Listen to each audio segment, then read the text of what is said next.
Retornamos e vamos avançar, vamos para a próxima questão, próxima questão na sua tela. Próxima questão na sua tela, questão de número 23. Silvio, maior e capaz, entrou em uma loja que vende aparelhos celulares, com o propósito de furtar algum aparelho. Veja que aqui eu já tenho um dolo ab início, né? Desde o início a gente tem a intenção de furtar o aparelho, olha aí. A loja possui sistema de vigilância eletrônica que monitora as ações das pessoas, além de diversos agentes de segurança. Silvio colocou um aparelho no bolso e, ao tentar sair do local, um dos seguranças o deteve e chamou a polícia. Nessa situação, com base na legislação de regência e na jurisprudência dos tribunais superiores, está configurado o crime impossível por ineficácia absoluta do meio, uma vez que não havia qualquer chance de Silvio furtar o objeto sem que fosse notado questão errada, né? Sobretudo quando a questão menciona aqui, ó, jurisprudências dos tribunais superiores. Questão errada, né? Porque, veja, eu tenho um posicionamento do STJ, a súmula 567, sistema de vigilância realizado por monitoramento eletrônico ou por existência de segurança no interior de estabelecimento comercial, por si só não torna impossível a configuração do crime de furto. Aqui comigo. O STJ entende que não há que se falar em ineficácia absoluta do meio. Por que não? Porque aquele agente que tem a intenção de furtar um determinado objeto no interior de um estabelecimento comercial, ele pode muito bem se dirigir até o painel de controle, abrir lá e desligar a rede de monitoramento, né, que fica lá, tem as câmeras ligadas nessa rede. Ele pode desligar e furtar tranquilamente o objeto que ele deseja furtar. Deu para entender? Então não há que se falar em ineficácia absoluta, é uma ineficácia relativa. Não só o STJ tem essa pegada, inclusive sedimentou essa inteligência em sede de súmula, o STF anda de mãos dadas com o STJ defendendo essa concepção. Para o STF também não há que se falar em ineficácia absoluta do meio, e sim ineficácia relativa. Ou seja, não há que se falar em crime impossível. Deu para entender? Vem na tela. Vem na tela, porque o próprio STF também tem esse posicionamento, né? Não só o STJ, que inclusive externou esse posicionamento em sede de súmula, súmula 567, o STF também tem esse posicionamento. Em julgado 2018, externou a seguinte posição: a existência de sistema de vigilância em estabelecimento comercial não constitui óbice para a tipificação do crime de furto. Deu para entender? E quando a gente trata de crime impossível, e aí no direito penal parte geral, nós estudamos isso, o Brasil adotou a teoria objetiva temperada. Para que ocorra o crime impossível, deve ser constatada a absoluta ineficácia do meio ou a impropriedade absoluta também do objeto. E o 17, né, descreve: não se pune a tentativa quando, por ineficácia absoluta do meio ou por absoluta impropriedade do objeto, é impossível consumar-se o crime. Deu para entender? Tranquilo? Questão tranquila, então, é uma questão mais jurisprudencial e trata acerca da ineficácia em contexto de sistema de vigilância. Se essa ineficácia se da conduta do agente que subtrai determinado objeto no interior do estabelecimento comercial em que há o monitoramento, se há que se falar em ineficácia absoluta, ou seja, se há que se falar em crime impossível. E tanto o STJ como o STF entendem, né, que a ineficácia aqui é relativa e nem absoluta, porque o agente pode muito bem se dirigir até o painel de controle e desligar o sistema de monitoramento. Deu para entender? Vamos para a questão de número 24. É inadmissível aplicar no furto qualificado pelo concurso de agentes a majorante do roubo. Questão correta. Questão correta. Professor, eu não entendi bem essa questão. Olha só, veja bem. No furto, eu tenho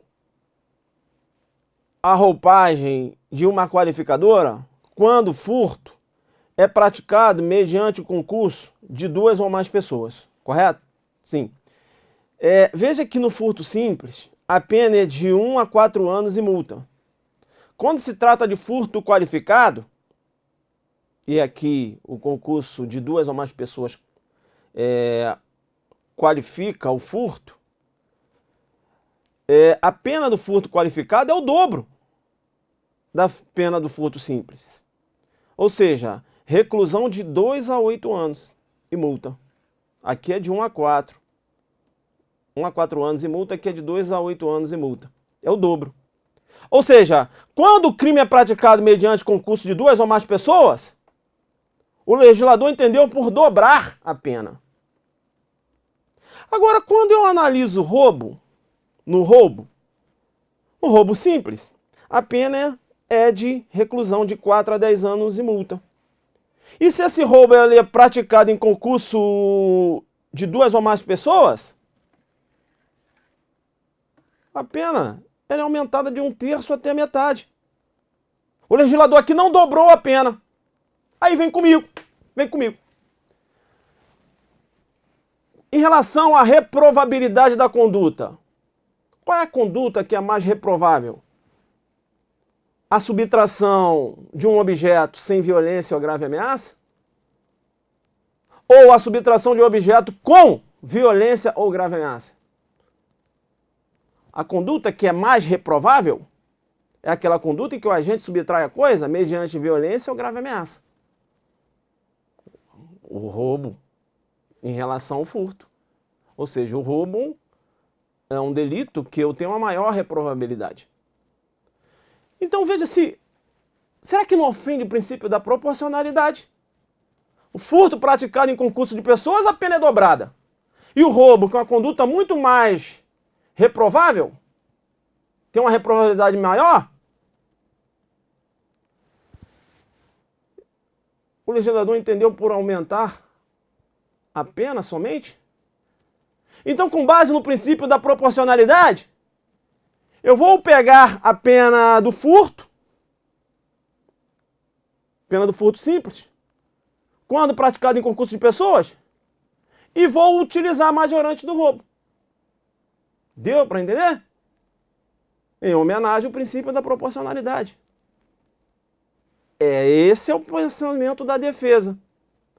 Será que o STJ entende ser possível isso? A defesa lançou mão do princípio da proporcionalidade, entendeu que o roubo é uma conduta que tem uma maior reprovabilidade, e o legislador entendeu por apenas aumentar a pena quando praticado em concurso de pessoas, e no furto ele dobrou. Deu para entender? Então eu vou considerar a causa de aumento do roubo, que aumenta a pena de 1/3 até a metade, mas eu vou aumentar a pena do furto simples, quando praticado em concurso de pessoas. Essa é a concepção de defesa. O STJ entrou nessa? Não. O STJ entende que não é possível. Vem comigo na tela. O STJ entende que não é possível, inclusive nós temos aí a súmula 442. E é inadmissível aplicar no furto qualificado pelo concurso de agentes a majorante do roubo. Deu para entender? O STJ fala o seguinte: olha, ô defesa, você está alegando que no roubo, que eu tenho uma conduta com maior reprovabilidade, o legislador apenas aumentou a pena de 1/3, né, apenas fez a previsão, né, de uma causa de aumento. Causa de aumento de pena de 1/3 até a metade, quando o roubo é praticado em concurso de 2 ou mais pessoas. É isso que você está falando, não é isso, defesa? A defesa, sim. O STJ falou assim, olha só, mas nós estamos aumentando uma pena aqui, uma pena que é de 4 a 10 anos e multa. Ou seja, já é uma pena elevada, considerando a reprovabilidade do delito. Deu para entender? Nós estamos aumentando aqui uma pena de 4 a 10 anos e multa. 4 a 10 anos, aqui eu já tenho aqui externada uma maior reprovabilidade da conduta, quando do roubo simples. Nós estamos aumentando aqui uma pena que já é considerada uma pena alta em relação ao furto. Entenderam ou não? Então, foge das raias do razoável dobrar essa pena. Eu não posso ter uma pena de roubo quando praticado em concurso de 2 ou mais pessoas, uma pena de 8 a 20 anos, né? Deu para entender? Então, foge das raias do razoável essa alegação da defesa.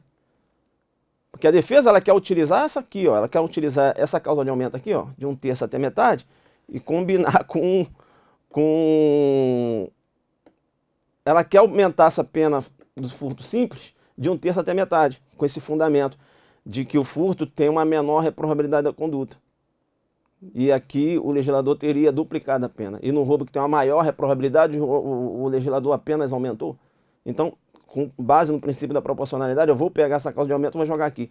O STJ, negativo, não é possível. Deu para entender? Essa é a inteligência da questão inteligente, tem que ter conhecimento tanto da súmula, como também o contexto, né, em que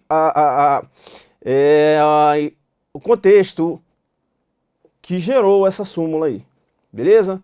E essa súmula, inclusive, ela se baseia em diversos precedentes da 5ª e da 6ª turmas, lá do STJ. O STF, ele já sustentava, inclusive, esse entendimento. Beleza? Tranquilo? Vamos avançar? Não, vamos avançar não. Vamos jogar duro. Por quê? Por isso que eu fiz um link. Estamos falando de concurso de pessoas, né? Tá, então aqui comigo. Já que estamos falando de concurso de pessoas em sede de roubo e de furto, eu vou fazer um link. Por que não? O professor vai linkar? Vou. Vai linkar com o quê? É possível concurso de pessoas entre um maior e um menor. Será que um maior que pratica um furto com um menor vai ser possível a incidência da qualificadora? Ou um maior que pratica um roubo com um menor vai ser possível a incidência da majorante? É a pergunta que se faz. Você vai entender que, tecnicamente, a doutrina majoritária entende que eu não posso ter concurso de pessoas entre um maior e um menor, por ausência de liame subjetivo. O menor, ele não tem autodeterminação. Deu para entender? Deu para entender? É o posicionamento técnico. Porém, tanto a doutrina como a jurisprudência entende que, em relação a qualificadoras e majorantes, eu tenho que considerar o menor para ter esse contexto de concurso de pessoas. Deu para entender?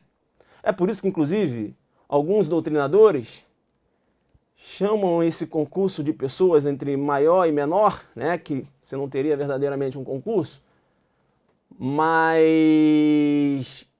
você considera esse menor para qualificar um crime, você considera esse menor para majorar um determinado delito. É por isso que alguns doutrinadores chamam esse concurso de pseudo-concurso de pessoas, ou concurso aparente de pessoas. Deu para entender? E digo mais, para o STJ, além do agente responder pelo furto qualificado, pelo concurso de pessoas, ou roubo majorado pelo concurso de pessoas, o agente ainda vai responder pelo crime de corrupção de menores. E vou mais além. E o STJ entende ainda o seguinte: cada menor vai representar um crime de corrupção. Porque eu tenho a violação, eu tenho de forma individual a violação da moral de cada menor. Deu para entender? Professor, não entendi. Joga na Zuc Didática. Já estou na Zuc Didática, mas seja mais didático. Tá, então o Tício praticou furto com Mévio, com Paulo e com o Túlio. Mévio, Paulo e Túlio são menores. O Tício vai responder por furto qualificado pelo concurso de pessoas e 3 crimes de corrupção de menores. Porque eu tenho 3 morais aí que foram violadas, corrompidas. Deu para entender? Isso independe se o menor já pratica atos infracionais. Eu tenho a inteligência da súmula 500 nesse sentido, do STJ, inclusive. Vem comigo na tela agora. Vem comigo na tela. Então veja, se o maior de idade, STF, se o maior de idade pratica roubo juntamente com o inimputável, esse roubo será majorado pelo concurso de pessoas. A participação do menor de idade pode ser considerada com o objetivo de caracterizar o concurso de pessoas para fins de aplicação da causa de aumento de pena no crime de roubo. Tá? No mesmo sentido, o STJ também com essa concepção. Em relação à súmula 500, a gente tinha falado agora, a configuração do crime do 244B, que é a corrupção de menores, independe da prova da efetiva corrupção do menor, por se tratar de delito formal. Então, não interessa se o menor ele já praticava atos infracionais. Ou seja, não há que se falar naquela corrente que entende, olha, como eu vou corromper uma pessoa que já é corrompida? Deu para entender? Aqui vai prevalecer, aqui prevalece, né, o entendimento de que a configuração do crime independe da prova da efetiva corrupção do menor. Por quê? Por se tratar de delito formal. O STJ com essa pegada e o STF também já externou julgado nesse sentido. O crime de corrupção de menores é formal. Não havendo necessidade de prova de efetiva corrupção, de efetiva... Não, a prova, né, da efetiva corrupção do menor. E bastando, né, indicativos do envolvimento de menor na companhia de agente imputável. Bacana? Então não há que se falar que esse menor já era corrompido, não. Então essa pegada, tanto do STF como do STJ, né? E nós temos súmula por parte do STJ e temos aqui julgado por parte do STF. Tá? Então é importante, ainda que tecnicamente não seja possível concurso de pessoas entre o maior e o menor, nós teríamos aí uma autoria imediata quando a gente trata dessa ação conjunta do maior com o menor, isso num posicionamento majoritário, que entende que um dos requisitos do concurso de pessoa, que eu teria aí agentes culpáveis, não é isso? No que se refere a qualificadoras e majorantes, nós temos que considerar o menor. Deu para entender? Que coloquei mais um julgado aqui. Fala aqui que o delito é formal, de corrupção de menores. Beleza, e aqui aquele julgado agora que eu mencionei, que o agente ele deve responder pela corrupção de menores, considerando a quantidade de menor que teve a sua moral corrompida. Então, se ele agiu com 3 menores, ele vai responder, vamos supor, um furto. Vai responder por furto qualificado pelo concurso de pessoas e 3 crimes de corrupção de menores. Tranquilo? Bacana? Isso aqui é o que materializa esse julgado aqui do STJ. A gente vai avançar para a questão de número 25.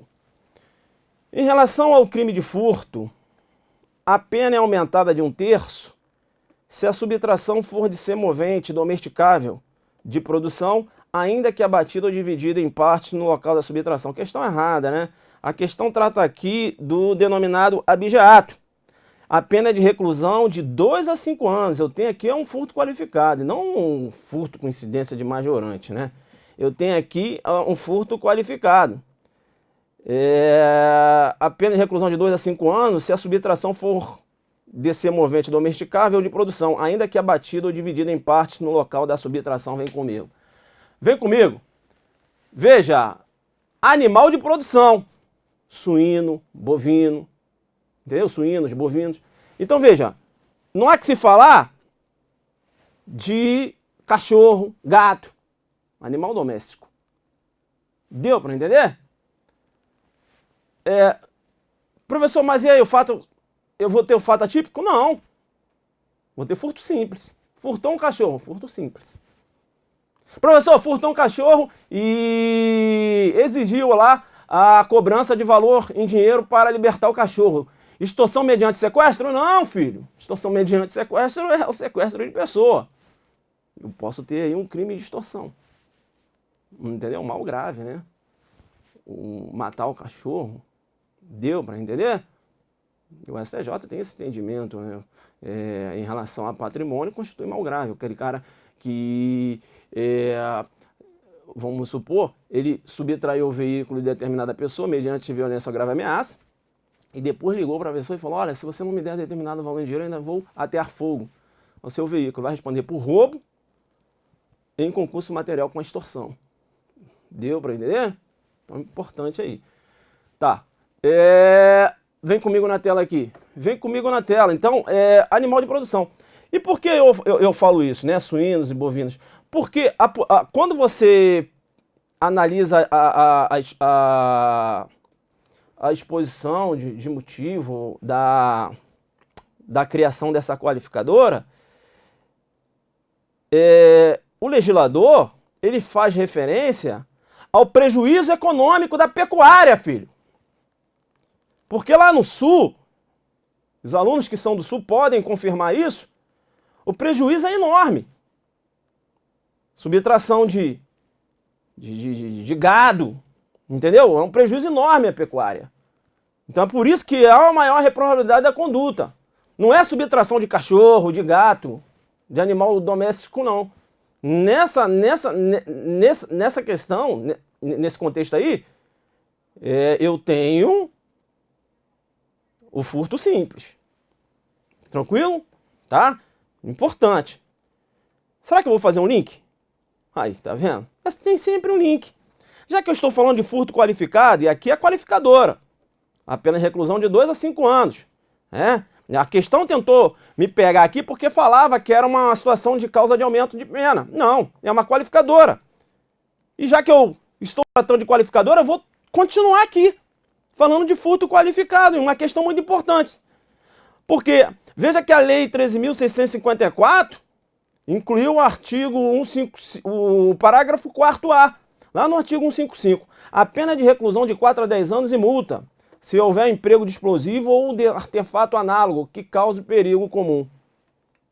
Dá para você entender que aqui o explosivo, né, ou artefato análogo que cause perigo comum, dá para você entender que aqui figura como modus operandi. O agente emprega o explosivo. Inclusive, o artigo 155, parágrafo 4º, foi incluído lá no rol dos crimes hediondos, pela Lei 13.964 de 2019. Veja que antes, quando o agente lançava a mão de explosivos para subtrair valores dentro daquele caixa eletrônico, não é isso? O STJ entendia que o agente deveria responder por furto simples e o crime de explosão majorada. Artigo 251 do Código Penal. Isso em concurso material. Agora não. O agente vai responder por furto. O agente vai responder por furto qualificado. Deu para entender? Com a pena aí de reclusão de 4 a 10 anos e multa. Eu chamo a sua atenção porque eu também tenho agora o artigo, o parágrafo 7º, lá no artigo 155, no bojo do artigo 155. E o parágrafo 7º menciona o seguinte: a pena de reclusão de 4 a 10 anos e multa, se a subtração for de substâncias explosivas, de acessório que, conjunto ou isoladamente, possibilitem sua fabricação, montagem ou emprego. Aqui eu tenho substâncias explosivas, sim, mas com objeto material. Aqui eu tenho a mesma pena. Deu para entender? Explosivo, quando figura no modus operandi, a pena é de 4 a 10 anos e multa. Quando figura, e aí seria substâncias explosivas, quando figura como objeto material, que a coisa que é subtraída, nós temos aí uma pena de 4 a 10 anos e multa. Tranquilo? Aqui tem pegadinha e eu vou dizer qual é a pegadinha, tá? Antes mesmo de avançar para analisar a pegadinha, eu vou chamar a sua atenção. Por quê? Porque eu tenho um furto qualificado também com a pena de 3 a 8 anos, se a subtração for de veículo automotor que venha a ser transportado para outro estado ou para o exterior. Há necessidade, a doutrina defende, de que o veículo seja transportado para outro estado ou exterior, ou seja, transposição de fronteira. Deu para entender? Para a incidência da qualificadora. Aí eu venho analisando a pegadinha. Professor, mas por que pegadinha? Eu vou fazer um link. Já entendeu como a gente estuda aqui fazendo link? Já entendeu como direito é sistemático? Eu vou fazer um link. Por quê? Porque lá no roubo,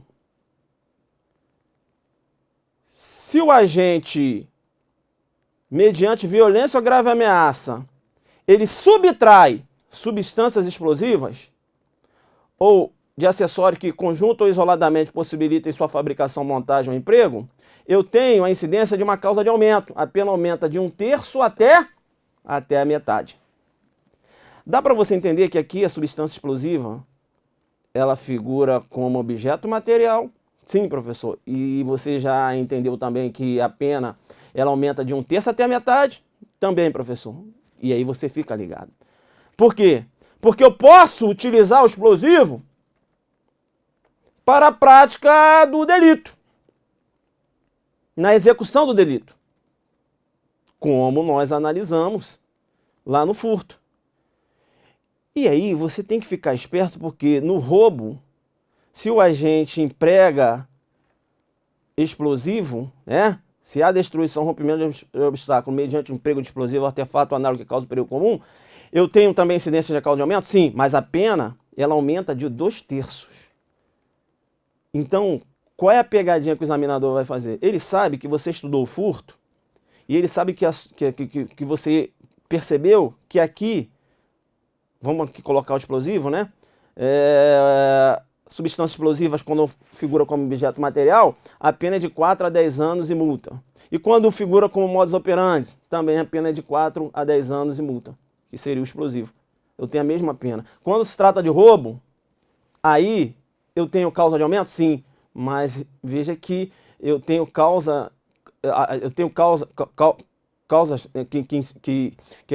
que vão ensejar o aumento da pena? Sim, mas aí você tem que verificar que quando figura como objeto material, a pena é aumentada de 1/3 até a metade. Quando figura como modus operandi, a pena aumenta sim, mas aumenta de 2/3.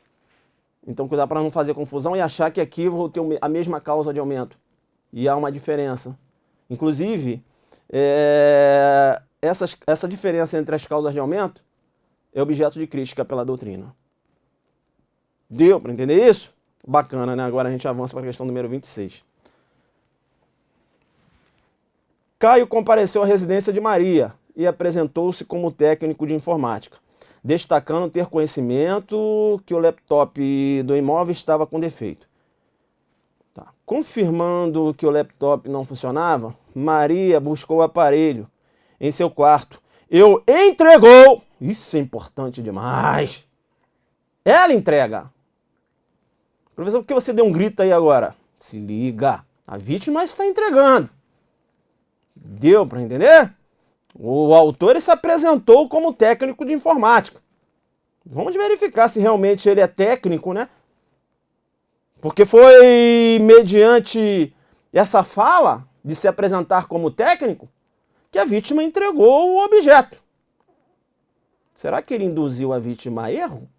E aquela pessoa que, induzida a erro, entrega o objeto? Aí, posso ter aí um contexto de estelionato, né?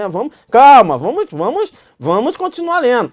Entendeu como o meu raciocínio ele já vai se montando quando eu vou lendo uma questão? Mas eu ainda não faço conclusão, já vou aqui me preparando. Vamos lá, confirmando que o laptop não funcionava, Maria buscou o aparelho em seu quarto. Entregou para Caio. Entregou para Caio e levava para a sua suposta oficina para o conserto, recebendo de Caio uma folha de papel em que confirmava que estava levando material. Caio foi embora do imóvel, levou o bem para a sua casa e não o devolveu para Maria. Se apropriou da coisa, se apresentou como um técnico de informática, a vítima entregou a coisa, vamos seguir. Durante as investigações foi descoberto que Caio, na realidade, nunca foi técnico de informática. Opa! Já induziu a vítima a erro. Não é isso? Mas tomou conhecimento por terceiro sobre o defeito do computador de Maria e acreditou que poderia enganar a vítima como uma forma de ficar com aquele bem.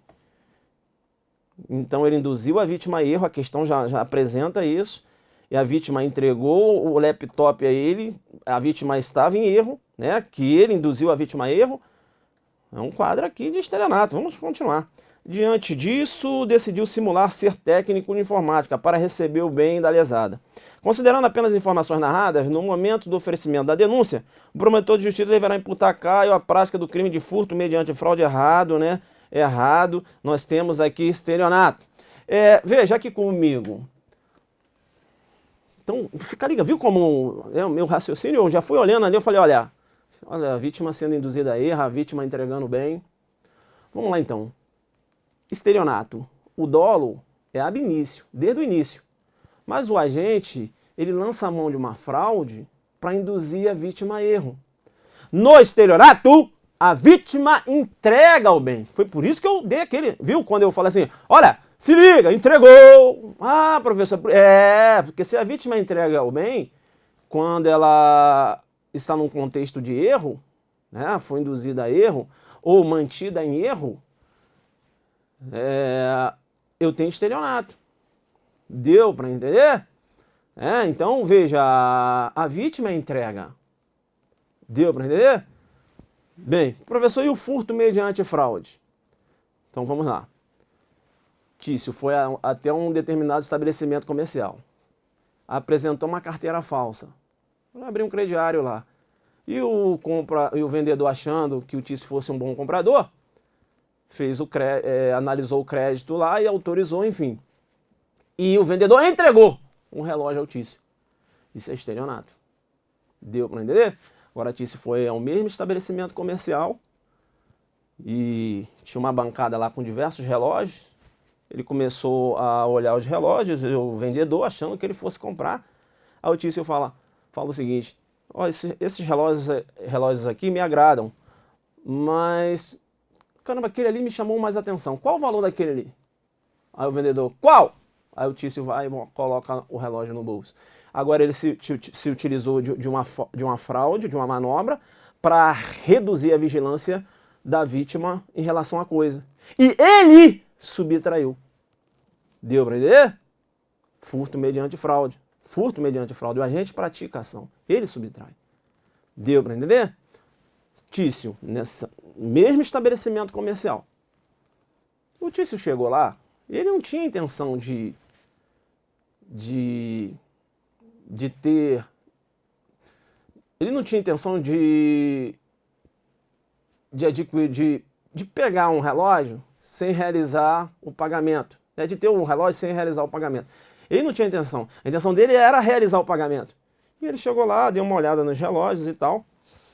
Ele falou, olha, eu posso colocar no pulso aqui para saber como vai ficar? Aí o vendedor falou o seguinte, não, pode, tranquilo. Aí ele colocou.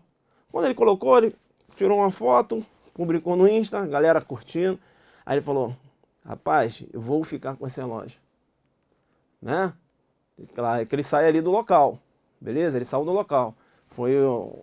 E tinha, inclusive, roupas lá, que pelas roupas ele pagou, inclusive, tá? Mas aí ele foi numa cabine lá, onde as pessoas, no provador, colocou lá e falou, não, vou ficar com esse relógio para mim. E ele decide ficar com a coisa para si. Isso é apropriação indébita. O dolo de ter a coisa para si, ele é subsequente, ele nasce depois. Deu para entender? Isso é apropriação indébita, tá? A mesma situação, se o Tício vai a um determinado local, aluguel de roupa, ele aluga a roupa e no dia da entrega, ele fala o seguinte, não vou entregar não. Eu quero ficar com esse terno. Vamos supor que ele alugou um terno. Isso é apropriação indébita, negativa de restituição. Deu para entender? Agora ele tem que ter dolo.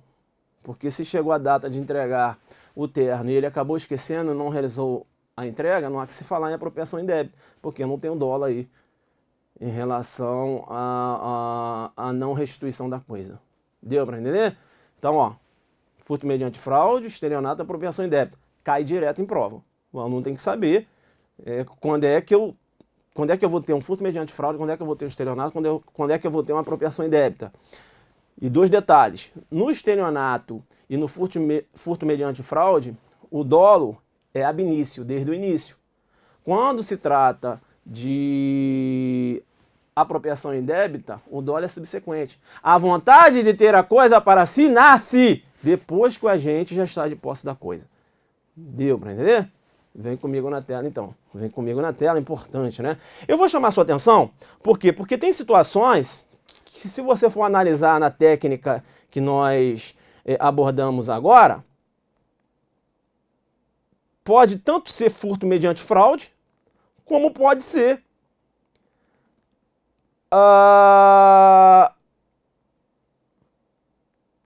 ou melhor, eu digo o seguinte, eu posso ter um contexto, e esse contexto, ele se dá em uma concessionária de veículo.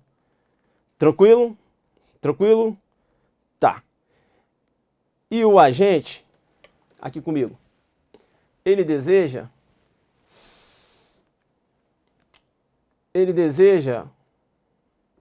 se apropriar de um determinado veículo dessa concessionária. E ele vai lá, apresenta uma carteira falsa e pede para fazer um test drive. E o agente vai lá e faz o test drive.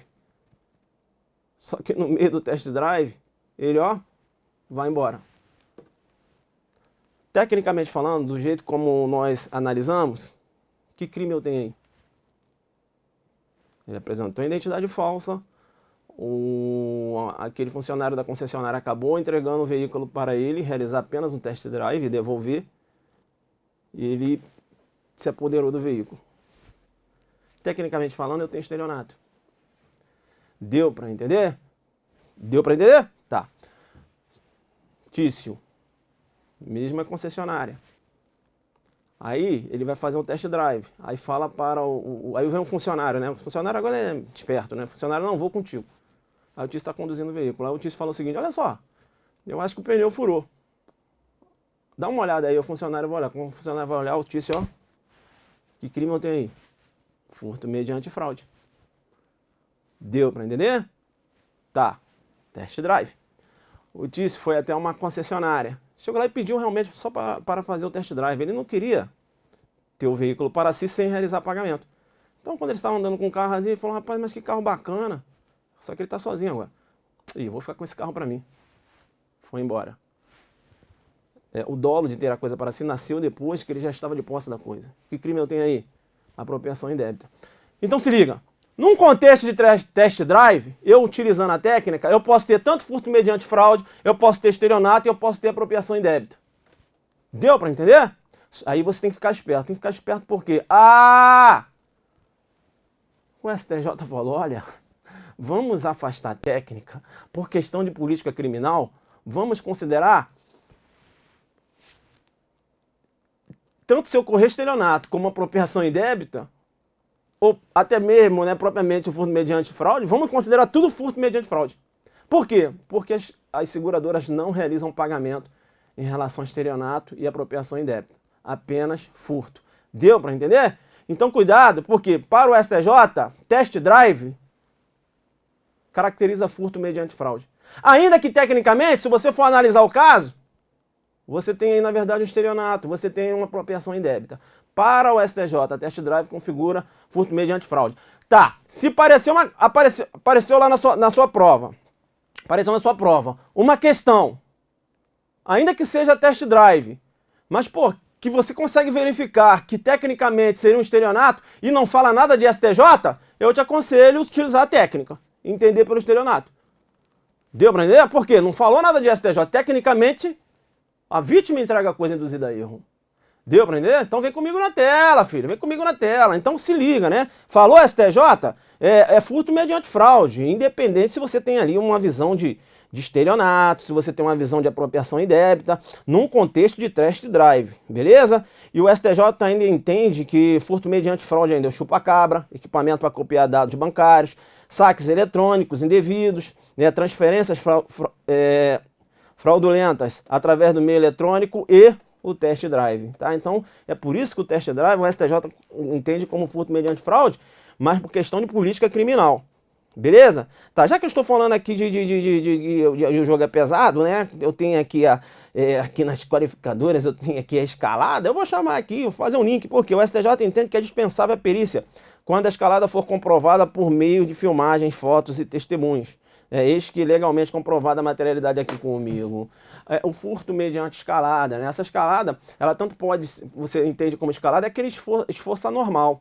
Um túnel, posso considerar a escalada, como também o agente que acaba tendo que transpor um muro alto para adentrar a uma residência e praticar o furto. Deu para entender? Tá. Via de regra, a necessidade da perícia para se mensurar se o agente realmente lançou mão de um esforço anormal, né? De um esforço incomum para a subtração da coisa. Mas se a perícia não for realizada, eu ainda posso entender pela escalada? Sim, se eu tenho outros meios de comprovar. Tem eu sempre falo isso, tem um vídeo, uma foto, o pessoal passa aí nesses grupos de zap, que passa um meliante no momento que ele está pulando para dentro de uma residência. E o pessoal, não sei se foi acho que foi o sistema de monitoramento da casa que conseguiu pegar ele pulando. Entenderam ou não? Veja, ainda que não tenha perícia, eu tenho outros meios que podem comprovar que ele lançou mão de um esforço anormal para a subtração de objetos. Deu para entender? Importante. Vem comigo na tela então. Vem comigo na tela. Agora sim, né? Mas antes mesmo de avançar, professor, você falou antes de avançar, você maltrata demais. Eu quero falar do furto por efração. Aqui no Adelante você tem. Nunca ouvi falar, professor? Furto por efração, tá? Furto por efração, importante. Furto por efração. Furto por efração é aquele furto com o rompimento de obstáculo.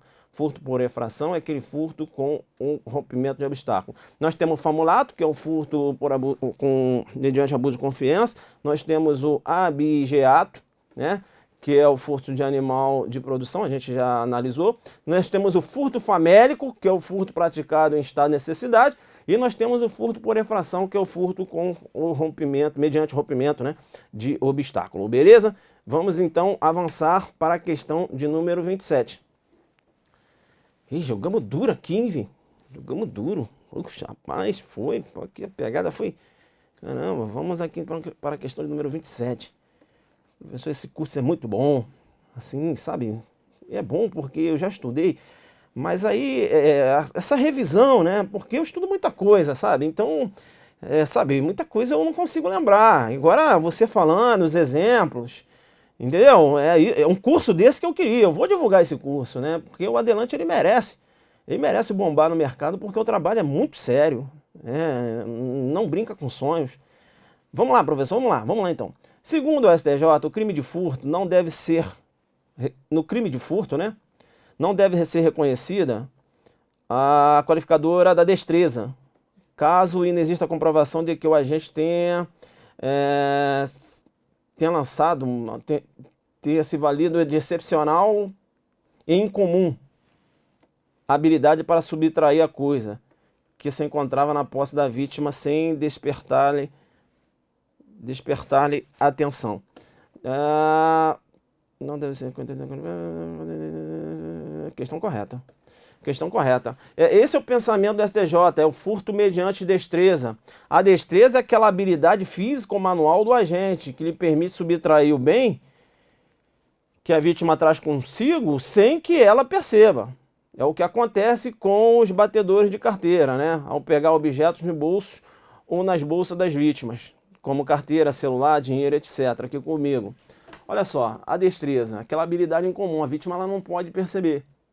Se o Tício ele começa a puxar a carteira da Mévia e a Mévia percebe e ainda não ocorreu a inversão da posse, eu tenho tentativa de furto simples. Não há que se falar em tentativa de furto qualificada pela destreza, por quê? Porque a vítima percebeu, entendeu? Essa habilidade dele não foi uma habilidade específica, em que ele subtraía a coisa e a vítima não tinha como perceber, a vítima percebeu. Então, tentativa de furto simples. Se o Tício está puxando a carteira da Mévia, a Mévia não percebe, mas o Paulo que está ao lado olhou e percebeu, aí eu tenho tentativa de furto qualificado pela destreza. Por quê? Porque é uma outra pessoa que percebeu e não a vítima. Deu para entender? E se o Tício inverteu a posse, conseguiu puxar a carteira, está correndo e foi abordado pela polícia, eu tenho furto qualificado pela destreza na forma consumada. Deu para entender isso? Tá. Se o Tício entra dentro de um ônibus e aí eu tenho uma vítima que se encontra dormindo, e o Tício vai lá, puxa a carteira da vítima, a vítima não acordou, puxou a carteira da vítima, colocou no bolso e saiu. Eu tenho um furto consumado? Ok. Qualificado pela destreza? Não. Professor? Não. Professor? Não. A destreza, você só pode mensurar a destreza numa vítima que se encontra vigilante. Uma vítima que está acordada, está consciente. Deu para entender? E o agente conseguiu subtrair sem a vítima perceber. A mesma situação, a vítima que se encontra embriagada. Se o agente puxa a carteira sem ela perceber, é furto simples.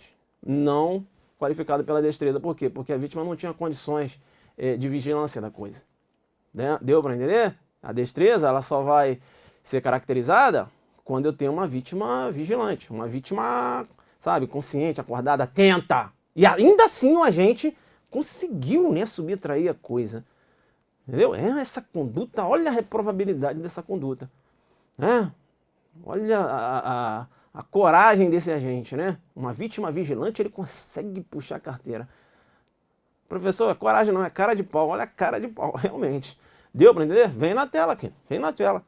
E aí você tem aqui a decisão do STJ nesse sentido, tá? Então é importante aí. E aqui o STJ, ó, a destreza para fins do furto qualificado é a especial habilidade física ou manual, que permite o agente subtrair bens em poder direto da vítima, sem que ela perceba o furto. É o que acontece lá no chamado punguista. Deu para entender? Bacana, né? Tá.